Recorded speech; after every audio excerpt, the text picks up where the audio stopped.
Welcome to another OGD VODCAST. This is VODCAST number 8. We're calling it Legacy. My name is Martin Thibeault. Here's Pat Zalewski. We're sitting here in his home in Cairns, Australia. And this is part of a series of podcasts we call the Pat Zalewski Series. For this one, Pat, I'm going to have a bit of controversial topics, a bit of interesting questions. It's going to go in different places. Mainly, it's going to address the legacy that what you leave behind, what you've contributed to the tradition, to the community. But first, let's get into a pretty complex, controversial one.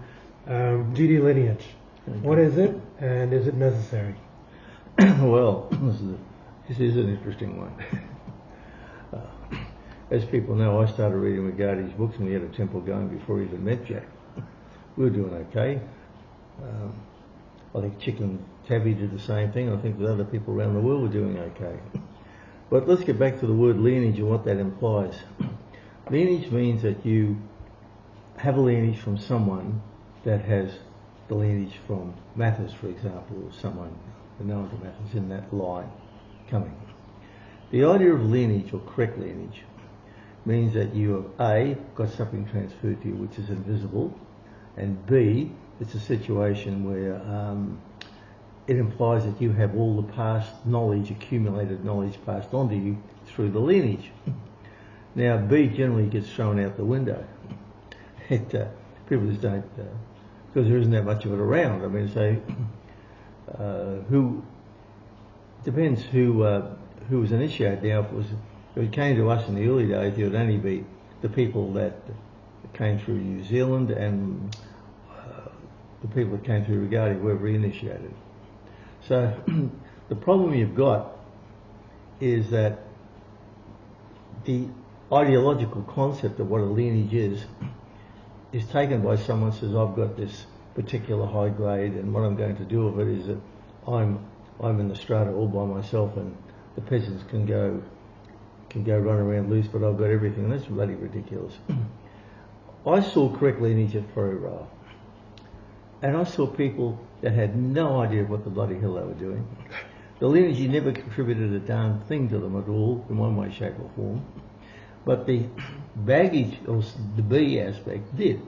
The B aspect means that they got help and support from other people, and they got all the additional teaching they wanted, but they just didn't gel. So on one level, they had all the lineage.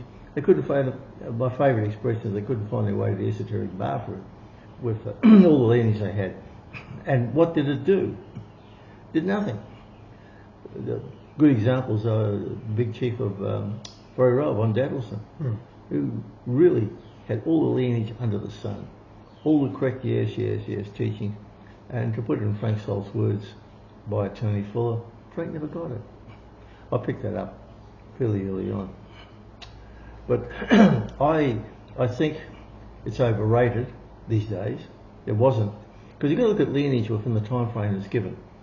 In the 1930s, yeah, but that, as people from the old temples died out, they didn't pass on much. They might have passed on a grade to somebody, but never gave them the experience to go with it. So what good is lineage if you have a title and you have no idea what to do other than what's written in the book? I've seen these people. At Whare Ra you had brilliant people. You also had idiots as well, or people who really didn't know any better. And lineage never helped them one iota. Not one iota. I'm a firm believer, because that's the old concept of lineage. Excuse me. What happens is that you're in a situation that you must really understand what you're getting into. Now the way to look at this is very simple. The Golden Dawn is a holographic concept. The way you tap into the holographic concept is to tap into it. You draw it out. If you have people with experience, they help you out. That's the way to do it. That's the way I did it. And then later I was connected with Jack, and if you want to say I had lineage, I had lineage. I never crow about it, other than saying that at Whare Ra they did a certain thing a certain way and I follow that particular teaching. So that's the way of that. I've often heard you say that a group of sincere people who get together and do the work will end up connecting to the order's egregore. They will, but they'll just take a hell of a long time to get the experience to go with it, because now they've made the connection. Because lineage is a three-stage concept. You've got lineage through initiatory succession. You've got lineage bringing the experience in from that initiate succession. Then you've got the egregore of the GD, which is in a holographic aspect. You've got to tap into all three. It's no good doing. You can tap into you can use the two. You can go and do the holographic aspect of it, but it's got to produce results. So I don't get too hit up about lineage. I met Martin, for example. Martin never had any correct lineage when I first met him. Not that implies he's got it now, but still, he did very good. Their rituals were very, very good. Very good. They're as strict as I've seen when I first went over there and saw what they did. And that was really, really quite good. And years ago when I went to Laura Jennings and Peter York at that time, the very early time in '88 when I went over to LA, they were doing very, very good rituals. They got a few things back at the front, but essentially the rituals had power, they had juice. They did it by connecting. Not by me going up saying you're this rank or that rank, because they did it and the people worked together as a unit. Now this may throw lineage out the window. It's not meant to. Lineage is a three-headed hydra, which I've just explained. It's not just one thing. I'm getting sick of people over in Europe saying, well, I was initiated, or I knew an old person, and that person gave me the lineage. Well, what they give you in the lineage? They give you the training to go with it? No, of course they didn't. How could you possibly get all that training? What, go through a temple, have all the... going through temple rituals, part of the experience is to get through, recognise energy currents and levels of things like that. Energy levels. And you have to recognise it not only on a conscious level, but on an unconscious level. So that later on, when you take that element, and you put that element to good use when you're doing your own rituals, it must come into it. You must understand it. You recognise energy dynamics in solo rituals. You do the group rituals so you can get the feel. You do the solo rituals so that experience that you've got unconsciously to a certain extent comes through when you do the 5-6. So all of this is very, very necessary. But the whole lineage out, I've seen too many dumb cucks from Whare Ra to say that. And I don't think it means too much at all. Now, a lot of people will say, no, I got mine from Regardie. What Regardie teach? Let's be honest. He told me point blank he never taught anyone. At 83, I said, did you put anyone through the 5-6 in later years? He said, I did and I didn't. I said, well, what do you mean you did and you didn't? He said, well, I put them through some ceremonies. He said, but I wasn't there teaching them all the way through, which is problematic in itself. But you don't need that. You can start your own thing. I tell people that straight away. If you want to start a temple, get one going, work at it and see what happens. And that's the way to do it. And that's what some of my publications are for people like that. I don't draw any great credence on lineage. If someone come up to me and they said, say, a 7-4 through Whare Ra, I'd say, okay, well, I'll sit down and have a chat to them. But you'd find out in about 5 seconds, or a short period of time, what they got after you discuss things with them. What do you do for this? What do you do for that? How do you do training? Very, very different. So it's not a big deal with me. Never has been. I think to have it is good because you know who taught you. In a modern era, people can say they got taught by a person who has lineage, and that's okay providing they're very good at what the ritual they do. But if you come up with a person who claims lineage and they trip over their own feet in ritual, well, what the hell? What good is lineage? It's an invisible concept. It's an ideological concept. The initiatory experience is not between you and who you give it to. Initiatory experience is between you and the hologram that you draw the energy out from. That's where the experience comes from. The initiator is totally different. I use your term three-headed hydra to talk about the Golden Dawn, the SM and the AO. We know the GD only existed 12 years, splits. The AO apparently goes to the early 40s, I'm assuming quite inactive by then. And then the SM, as we know, up until the late 70s. Obviously, there's the core of the GD, and then there's a bit of the way each one branched out, and then they did bridge over for example, through the Amun Temple and things like that. But what's your take on the two directions they went and the value you see in both of them and how they can work in tandem or how they contradict each other? Basically, where did the SM go, where did the AO go, and where do you see them meeting? Well, I haven't seen all the AO papers. I've only seen what I've seen. I've seen some of the THAM papers which are published, and really, some of them were really pompous and really no good. There was a couple that weren't bad. So the AO was something that never really. I saw when you read the AO 65. I think Mathers lost the plot when he wrote that one. It wasn't designed to be an AO 65. It was designed to be a portal. And what they did was they took it and they used that as a thing. That's my opinion. Tony Full's got similar opinions, and so have many, many others. That's not a proper 6.5. So looking at that viewpoint, it tells you a hell of a lot just on that the rituals aren't up to standard. I don't think the AO, what I've seen, is any better or any worse than some of the aspects of the GD. You had people in it like Carnegie Dixon who were brilliant. Those people would shine no matter what they're doing. They'd probably shine whether they're in the Boy Scouts if they wanted to do something like that. But they were very, very good at what they did. But also, you don't really have an overview of the system. Mathers laid it out pretty much in the 110 and in the ZAM what was going on. You know, you look at the layers of the 5-6 really were just the outer order rituals. You study those. That was pretty straightforward. But no, I don't get too excited about that at all. I find claims like that I really don't care. We have people claiming AO lineage and wonderful things, and oh my God, Father, I really don't. I don't find them interesting. I find them boring. That's just my opinion. No one has to believe what I say. They can go and read it themselves. Go and read the AO 65 yourself and look for a beginning, middle, and an end to it. If you can, never can find it. So, in that type of situation, what you've got to do is really understand things a little bit. So you feel that the AO is essentially maybe a set in place, a pattern for the way to go forward, but in terms of ESM, I think it was GD. I think the THAM rituals that they had in the 1890s were, I think it was at the back of Ellie Cow's book and my book. It was supposed to be a Practice Adeptus Minor. It was actually THAM, and they had those things listed as rituals in that very early period, but there's no guarantee they had them written by that period. They just had the list, and that list you could take. Okay, once you've got that list, you understand how they were going to do it and extrapolate that to all the different levels. But no, I don't get too excited about lineage. I want people on the floor doing rituals and being good at what they do. That suits me.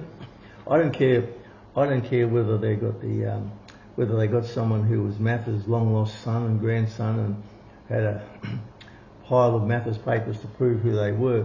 I'd get them out on the floor and see what they could do. And I'll see how would they teach. That's my take. Yeah, but now you've gone back to lineage, but focusing on that last question here, the SM versus the AO, where do you find that they meet? Where do you find that they're separate? They part company at fights. Well, THAM level to a certain extent. The AO had the THAM level the SM had a THA level for a very short time. And what they then did was they took some of the THAM levels and put them through the 6.5. So, and even all the way up into 8.3, right? Or like there was some of that there. So they split and went in different directions. What happened was that Tony Fuller's information that we talk to each other as a back channel, we don't go public with it, is very, very good. He's uncovered a lot of information on this. How they all work together, both the AO and the SM in a temple in London, and how they work that. And so they understood each other's ideas, but really they fell apart. They didn't fall apart. They lost their way, both of them, in my opinion, in the AO and the SM. Now, I'm basing my criticism of the AO on what I know on the data I have received Now that data changes, I'll reevaluate what I do. But from everything I've seen about from the THA level, there are papers here that just really would just waffle on and go mad. It looks like they got bumped up to 6.5 there as well, right? Yeah, they use some of them there. They use the 4 colour scales. They use those at 6.5 as well. They went 5.6. So, but how that falcon got rounded, he just stopped the subgrades and just went straight to 6.5. But the difference was that falcon had a reasonable 6.5 ritual. He had a reasonable 7.4 ritual and reasonable rituals for from what I hear, I haven't seen them, for the Baby Bus 8.3 and 9.2. So he had those done. And as a result of having those particular rituals, people who came to the SM, I think, expected initially that he would have letters to go, papers to go with them. He didn't, not really. He might have some vague papers written at the beginning. This is what you do, but it was so vague it could have been a postage stamp for all I know. But apparently, even Westcott went to Falcon for That's higher right. initiation. Yeah. So he had something, but it was more charismatic individual demand. I would rather see people start their temple, do it on their own, have and when they get to a higher level, if they've been in the temple for a couple of years, then when they want to go somewhere, look at the different orders around you, see what they've got to offer. If they put you and make you go back at North Nord all the way through, forget them. That's just power and control. If you've been through a North Nord and all the out order rituals, and you get up to 5.6 and we'll put through a 5.6 and you've used the Golden Dawn way of doing it, that should be enough. Going back and doing it again means that the initiator thinks they can do a better job than what you can. Well, maybe that might be the case in some cases, but no, not necessarily at all. Remember, it's not the initiator, it's you getting to the egregore or the hologram of the Golden Dawn and tapping into it. That's where you get your juice, not from the person who does it. The person who does it must control energy currents around you at a lower level, but the real initiated experience comes from what you tap into, not who gave it to you. That's where it is. And they try to get round this by saying the initiatory person or officer is the one that has control. Well, they do have control of the energy of the temple, of the portal where the energy comes through, but that's where it stops and starts. It might be controversial what I'm saying, people may not believe me, well, that's fine. It's just my opinion. I don't get my opinion rammed down people's throat. I just have a say and I'll leave it at that. What do you feel your biggest contribution to the Golden Dawn tradition is? Oh, I don't know. I think bringing things out and asking reasonable questions instead of stupid ones. I think that's been it. No, I didn't want a legacy. I don't feel in my own mind that I've achieved that much. What I've done is just troll the bottom trawling like everyone else, trying to find things and put them together. I treat everyone the same, no matter what their claims are generally, unless their ass is too high off the ground. But generally speaking, no, I don't like the legacies. All the stuff that I'm writing now, if the world lasts for another 50 odd years, most of it will just be adopted by other people, thrown out what they don't like and use what they want, will be part of everyday teaching.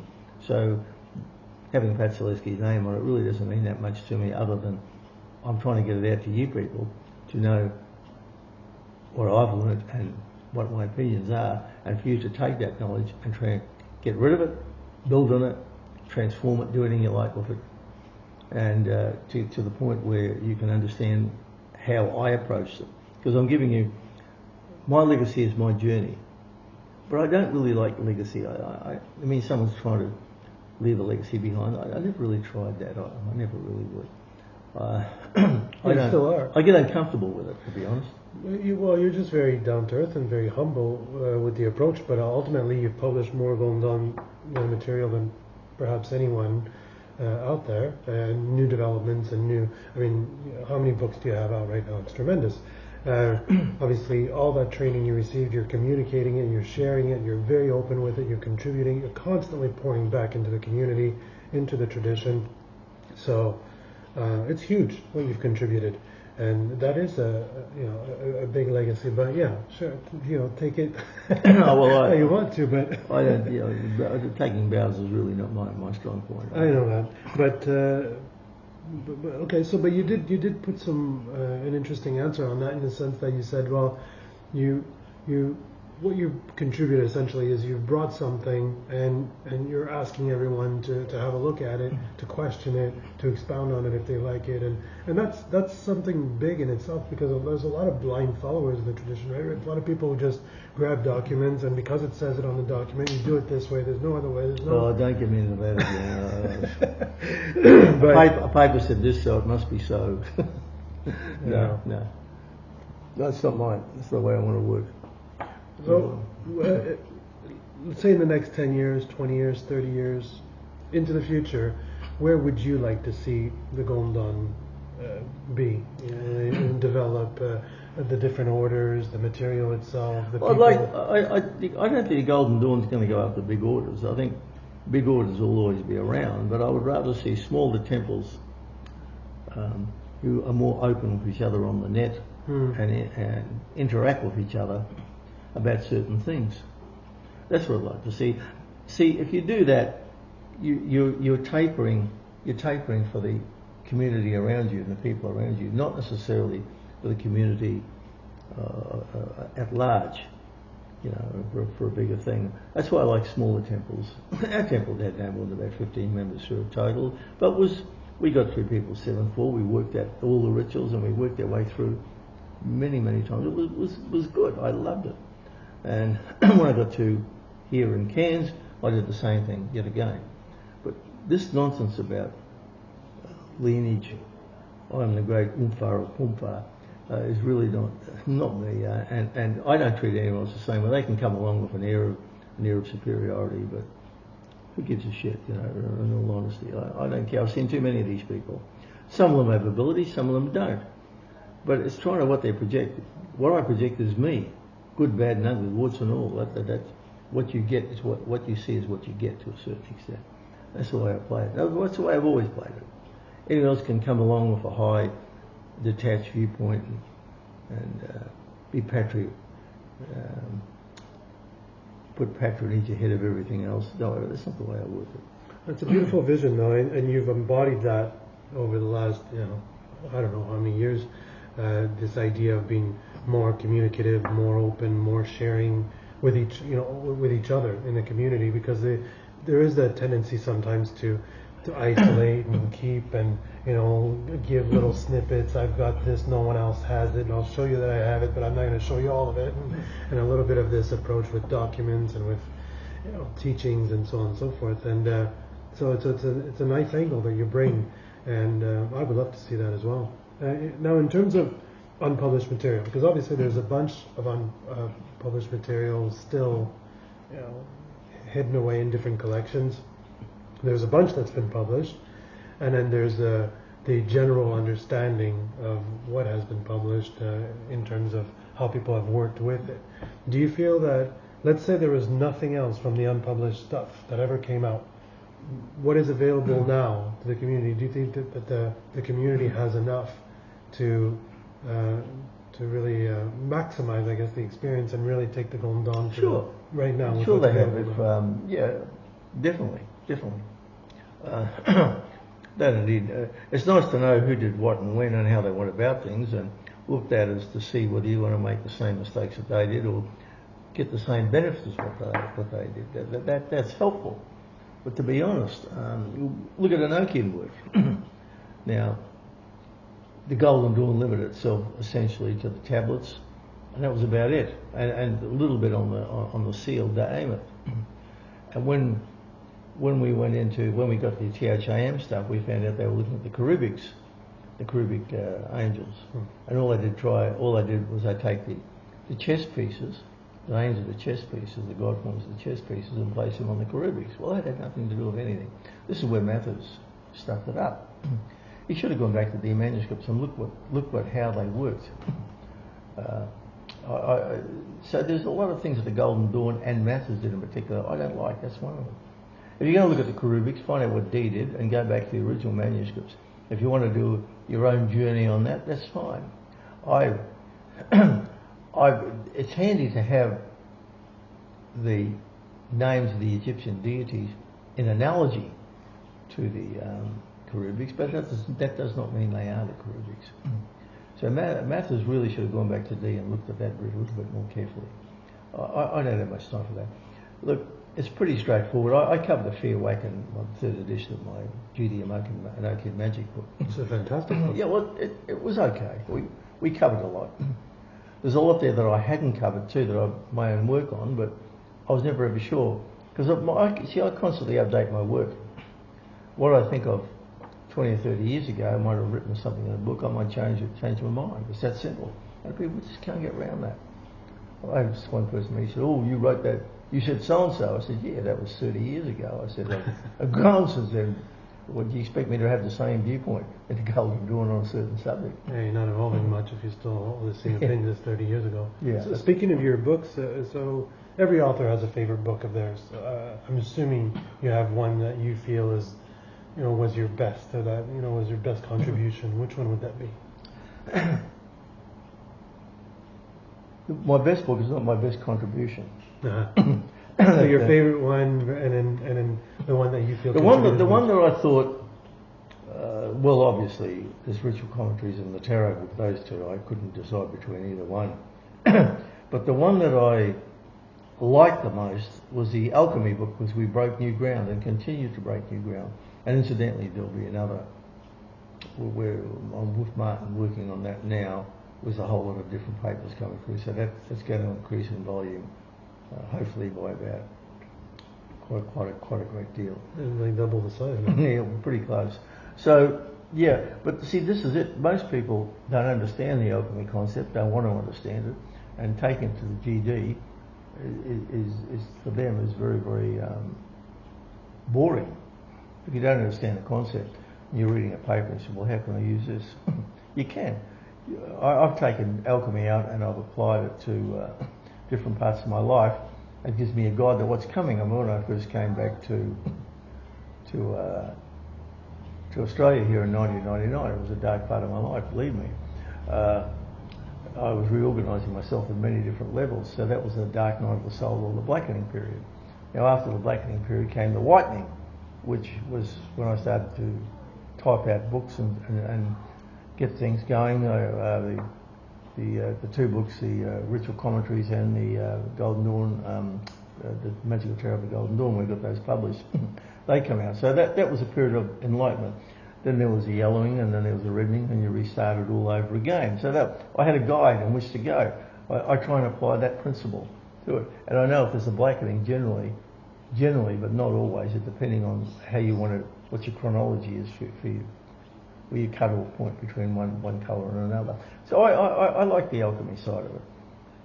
Most people would be bored with it and wouldn't want to do it. To me, it was a tool. And you could use the court cards in my as far as alchemy colour goes. Went to the blackening, the whitening, the yellowing, and the reddening. They were part of the court cards in the Golden Dawn, and you had 4 different levels of it. But the best work I think I've done, for me, the most satisfying work, personal satisfaction, is the Alchemy and GD book, which most people would probably wouldn't worry about. The other books, which is the major ones that have made more impact, I took a lot of time writing them, and I went and did a lot of investigation with them. But somehow, while they hit the spot, especially the Norton book, which is incorporated in the Ritual Commentaries. That was another good book, but no, I think... Is it fun? Yeah. Yeah. So I'm quite happy with them. With what we've got now in the Ritual Commentaries book, we've taken elements from the Equinox and Solstice and Golden Dawn book and put them in that, and which is the consecration of the Vault ceremonies as well as the Equinox ceremonies and explanations of them. We've got that too. So that's in the latest edition. The Golden Dawn and Orchid Magic is more fuller than what it was before. I love the new edition. Yeah, the new edition is not too bad. And the Godform book really was to make people more aware of what the Godforms did, who they were, and how they worked. And that's important. They're archetypal representations, but these representations are forms of energy that you have to manipulate, you have to deal with, you have to understand. And putting an Egyptian God form image on them works very, very well, in my opinion. So I was pleased with that. That came out okay. But again, for a lot of people, that God forms aren't that important in ritual. A lot of people don't teach it because they only taught the God forms up to they taught the God forms in the Golden Dawn up to 5, 6 a.m. Then at THAM, Falcon introduced. Falcon started to look at all of the God forms basically, and he put it in his Hierophant's book. See, the Hierophant's book of the SM had all the God forms up as far as the Nautilus goes. Both Jack Taylor and Frank Holt had these two particular books, but Jack had the additional one from Garston, and that's the one I put in Ritual Commentaries. When I did the big book, I included drawings of the SM one and drawings of the Garston one. You're talking like the Frank Holt one with the Metatron Telephone and the Yeah, that's right, yeah, on the cover. Yeah. But anyway, you got a few more questions. I have one more actually, just to I suppose wrap it up. And so, as anyone gets started with this system, anyone who either puts together an order, gets started, or someone joins an order, they get started, no matter what would, I guess as final words, what would you say the most important thing to focus on with the GD tradition is? Be dedicated, follow your gut, read enormously, follow a structure, use the old GD papers as a guide, not necessarily a biblical or liturgical thing where you just pray over them every night of the week, but as a guide only, and allow for flexibility within what you've got. And be dedicated to what you do, pray or invoke every morning and every night. That's how you start. You've got the books there, go and do it. Look, taking stage directions is easy. You see this in a movie script or a play. You can stand there and do that. The energetics that come with the stage direction are from you as an individual entirely, and the other people around you. So that's a big distinction. But then applying all of those two elements together and tapping into the Golden Dawn juice or the Golden Dawn hologram is another step. So keep going, don't stop, keep working at it. Don't be sucked in by people who claim high ranks, even me. You read my work, you like it or you don't like it. It's that simple. Never take everything I say as gospel because there's always room for improvement. Don't take anyone else's word for gospel, even Mathers. I've criticised Mathers a hell of a lot and I've been proved right many, many times. So you've got to get a balance that suits you and your people around you. Everything I pass on to Martin, he's not going to take it literally. He's going to think, well, I don't go along with that. He'll do it his own way. So there'll be changes within the system, but the essence will still be there. And that's the important thing. So you're looking at the essence, which is indescribable to a certain extent. That's not something you pass on to someone with a Hail Mary or putting water on someone's head and anointing them. That's not something you get. That's something you got to dig out of yourself. The Golden Dawn gives you a pathway if you want to follow it. If you don't want to follow it, that's up to you what you want to do. But just do something in the Golden Dawn that you get a joy of. If you don't get a joy of it, dramatic ritual is not for everybody. Wilkins said that and I agree with him. So if you're in the order and you're finding you're getting bored with it, that simply means that you haven't tapped into what you are. No matter what rank you are, you could be 5, 6, but if you get bored out of your brain and you're getting nothing out of it, that means you haven't tapped into anything. You might have someone at 5s at 2, 9 have probably a more aspirative concepts than what you have. But that's the way the world works. You do something that's different, that suits you. So I recommend do the rituals, study the rituals, use those as the baseline first. Everything else will come second. Simple. Words of wisdom. Good. It's a great way to wrap this one up. So thanks for tuning in, everybody, and we'll see you all on the next one.